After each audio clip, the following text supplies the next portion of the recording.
Dargā Latvijas tauta, šajā izšķirošajā stundā es jums teikšu, lūk ko.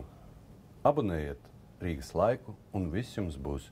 Katram mironim būs karote, katrai kazai bajāns, katrai cūkai pa apelsīnam, katram aunam pa jaunam vārtam. Pa jauniem vārtiem. Es jums gribēju atgādināt, ka jau jukušais Baķuškovs pastāvīgi sev jautāja, cik pulkstenis, un pastāvīgi sev atbildēja mūžība. Saskaņosim pulksteņus, dārgā Latvijas tauta.